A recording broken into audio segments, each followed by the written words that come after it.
Et pour parler de transition énergétique, nous recevons le président de la communauté des communes La Cortèze, Patrice Laurent, qui est parmi nous. À ses côtés, Thierry Orissé, qui est le co-gérant d'un projet Metalaïou dont nous allons parler dans quelques petites minutes. Un projet de plus dans le domaine de la transition énergétique, en complément de ces acteurs que nous avons mis en avant à l'occasion des matinales de l'économie. Souvenez-vous, nous avons reçu avec Bruno Robali, celui qui est installé à Monin, sur votre territoire, Mitawatt Batterie, qui est spécialisé dans les batteries professionnelles et leur entretien, des batteries qui ne sont plus un consommable à obsolescence programmée, mais un actif à part entière grâce à cette entreprise.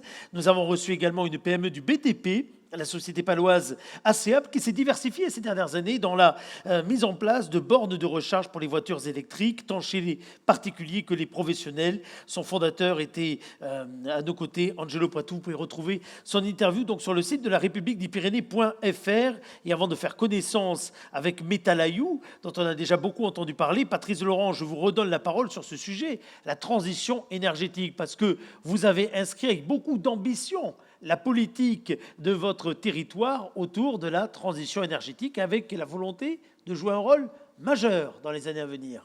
Oui, tout à fait. Bonsoir Eric. Le bassin de lac a été novateur et a participé à la deuxième révolution industrielle, celle autour du gaz et du pétrole, avec le groupe Total dans les années 50. Il y a une troisième révolution industrielle qui se dessine aujourd'hui. On sent bien que ça sera autour des énergies vertes, que ce sera autour du stockage de l'énergie, autour d'énergies qui soient plus respectueuses de l'environnement. Et on voit bien aussi que tous les acteurs et tous les grands acteurs dans ce pays aujourd'hui s'engagent dans cette transition énergétique. On a à la fois la méthanisation, avec Fonroche qui vient d'être racheté par Total. Absolument. On a Suez qui va venir incinérer des CSR et fabriquer de la vapeur verte. On a des groupes qui s'intéressent à notre territoire pour l'hydrogène, et on est aussi intéressé par l'hydrogène. Et quand on voit tout le monde et tout ce monde bouger, on se dit qu'aujourd'hui, sur le bassin de lac, on a vraiment une carte à jouer, avec à la fois du foncier, à la fois des acteurs qui connaissent, qui savent, qui sont prêts à foncer, et en même temps d'autres atouts comme de la formation, un lycée des métiers de la chimie, etc. Alors, à côté de vous, nous avons Thierry Orissé. C'est l'entreprise Metalaïou. C'est un projet de méthanisation territoriale qui traitera les fumiers, les lisiers d'une quinzaine d'agriculteurs ainsi que des déchets locaux. Thierry Orissé, ce projet de méthanisation, le fait qu'il soit qualifié là de territorial, c'était vraiment dans l'ADN et dans la façon dont vous l'avez conçu, imaginé avec les autres agriculteurs, qui sont vos collègues, qui sont à l'origine de celui-ci. Alors, tout à fait, bonjour à tous. Ce projet-là, on l'a vraiment dessiné d'emblée de la part d'un groupe d'agriculteurs. Donc déjà, un groupe d'agriculteurs, c'est typiquement quoi de plus... quel acteur plus impliqué dans son territoire qu'un agriculteur. Que l'agriculteur, Voilà. c'est vrai, tout à fait. Ouais. Donc déjà, de par l'ADN et de par le fait que ce projet soit voulu comme un collectif, donc on était déjà, on va dire, impliqué dans tout ce qui est, voilà, dans toute l'animation territoriale de notre coin. Et vous avez déjà l'habitude, me semble-t-il, de travailler ensemble, parce que au début des années 2010, quand tout ça a germé, vous étiez déjà dans une façon de travailler en CUMA, c'est-à-dire avec beaucoup de partage, mais au niveau du matériel en particulier. Comment est-ce que vous êtes devenu à vous former à la méthanisation et comment vous êtes devenu à vous intéresser à ces débouchés? Alors, tout à fait. Mais comme disait notre doyen du groupe qui a toujours parlé collectif, c'est vrai que tout seul on va plus vite, mais ensemble on va plus loin. Donc ensemble, très tôt, dès 2010, on s'est groupé pour aller voir en fait ce qui se faisait partout en France, à l'étranger, pour mettre en place donc un méthaniseur. Quand on a démarré, c'est vrai que les idées, il fallait aller les chercher loin, parce que en 2010, il y avait 2010, voilà, ça commence à faire. Il y avait peut-être 30 méthaniseurs en France. Maintenant, il y en a environ 1 millier. Donc la filière a émergé. Voilà.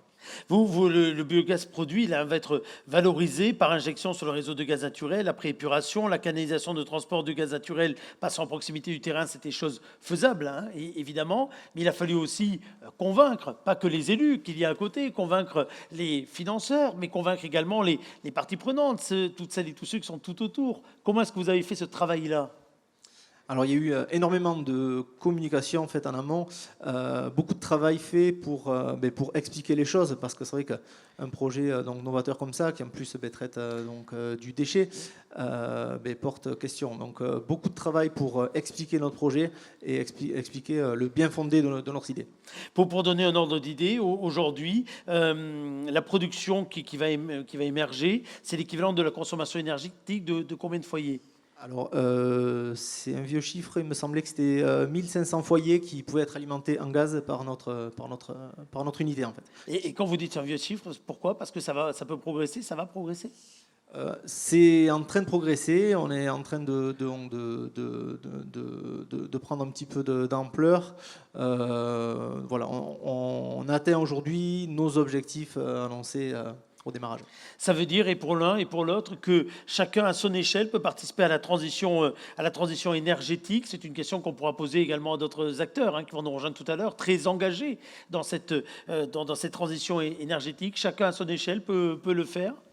Bien sûr, il suffit de vouloir et d'aller chercher l'information. Aujourd'hui, on peut faire n'importe quoi à partir de l'information qui est disponible sur Internet. Donc voilà, si on a envie de faire des belles choses, on peut le faire. Et le grand public a fonctionné avec vous, avec le financement participatif. Vous aviez lancé une campagne de financement participatif, vous en êtes où ?